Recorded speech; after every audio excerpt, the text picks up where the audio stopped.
عسلامة مدام حباش، عسلامة مدام الله وجاية، يسلمك. عايشك الله صباح النور.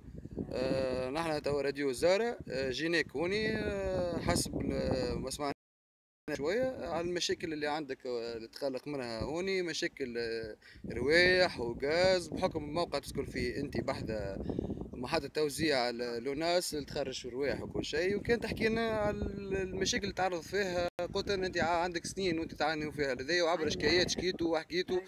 وصوتكم ما وصلش، ما وصلش. وحتى مسؤول معناتها معناتها حتى بادر بالحكايه هذيا ولا لقاو حتى حل ولا اتصلوا بكم. أي. أي. أنا شكينا قداش من مرة ملي كان جوزي حي. كلمنا. عيط. شكينا قلت لكم ملي كان جوزي حي. وعاودنا وتكلمنا المسؤولين حدثنا معاهم قلنا لهم رانا متقلقين، رانا عندنا ياسر ريحه كريهه، رانا تعبنا، رانا دارنا ما حلويش مسكره في الصيف ولا في الشتاء. في الشتاء شويه نترحموا كان نسكروا الدار ما عاد نحسوش ياسر، ما في الصيف تقوى ياسر عندنا الريحه. يجونا ضيوف نحشموا بدارنا، الريحه باش تقتلنا باش نمرضوا مرض الكوليرا. نسكروا الشبابك نولوا في غمه نحلوهم ونرجعوا الريحه الكريهه. كلمنا عاودنا سهلنا شيء وسخ بين حاله تقرب ما لقينا حتى حل. كلمنا المسؤولين كلمنا الناس شكينا مشيو للرادس قالوا مشيت بنتي مشيت وراجي مشى الناس الكل مشيت. شكينا عملنا جواب شكايه الناس الكل في الحومه اللي قراب يقول فيهم الريحه. شكينا تكلمنا ما جاوبنا حتى حد، ما قال ما عملوا حتى حل. متخليين بواجباتهم نحونا وزبابل وسخ وحاله تقرب الحصيل والريحه في الكل في الكل. قالوا المره رانا كي يحطوها احنا مازلنا كسكننا هنا، مازالوا ما حطوش كسكننا احنا. ايش عندكم وقتها ما بديتوا تسكنتوا؟ ما عندنا يمكن فماش عام نسكن فماش عام. احنا سكننا هما قالوا جو باش يعملوا ايش عندها تحكي ما تحكي عندها 40 سنه هكاك؟ توا 41 سنه. 41 سنه ايه. 41 سنه واحنا متحملين. انا كنا نقدر داري نهزها نقلها من هنا ونحطها في بلاصه اخرى. كنا نقدر نبيعها، عندي قدره باش نبيعها مسؤول عليها وحدي، نبيعها ونبدل ونخرج منها.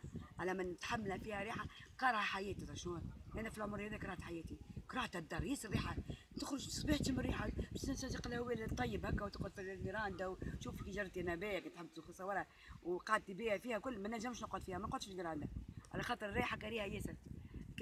كريهه ما تنطقش الريحه.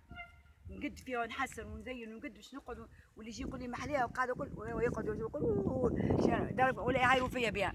دار لحدا الناس، دار قدام الناس، حتى كون نبيعها ما تجيبليش توما انا خاطر دار قدام الناس فيها كريهه. تصور انت شنو الناس شنو يعني شنو باش يخلف. انا تو مادام حاجه مش نحكيو على الدار ولا حاجه، نحكيو على به الفائده اللي هو الانسان اللي هو انت صحتك. ما هي داري انا قاعده صحتك فيها. ودارك انا وعائلتك مش عايشه وفاميلتك. مش في داري، داري هي الاولانيه. انا انا نعطيك قبل الدار صحتك، صحة بدنك، خاطر ما يدوم شيء في هذا انا هذه كله. داري عايشه فيها وصحتي مسؤوله عليها روحي. صحتك قبل كل اي شيء. صحتي وصحه اولادي. اولادي عندي زوج صلي على صغير. النبي، تو عندك قلت كما قلت لنا فوق 41 سنه وانت وانا تعاني من الحاله متحمله هذيا. الهم الكل هذا. وحكينا ما قداش من شكايه شكيتوها ومشيتوا والجيران كيف شكيتوا. فما برشا جينا بعاد غادي يقولوا احنا اليوم ما تجينيش ما يهمنيش. وانا المتضرره ياسر، انا متضرره، انا داري قدام له ناس قد وما نجم ما لقيتش شكون نشكي. الشكوى كان ربي لو كان واحد مسؤول بالكدا هنا في البلاصه هذيا جا سكن واحد ما عنده شخصيه بكدا وعنده قيمه راهو نحاها خاطر نحاها وحده اللي سي غادي راهو شكاو نحاها خاطر فما واحد واصل. اما انا ما عنديش واصل، عندي ربي هو اللي وصلني ان شاء الله. لعل بعثكم ربي انتم بينا. وعندك ولادها يا حاج. انا نطلب في ربي كل يوم نقول يا ربي اعمل لي حل. ان شاء الله. بيكش ربي بعثكم انتم لعل عسى انت انا طلبت ربي ما بيكش ربي باش يجازيني. انا ان شاء الله يا رب.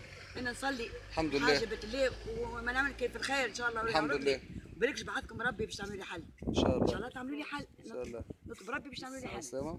نصور في البرنامج كل اللي باش يمشي يتكلم في الراديو.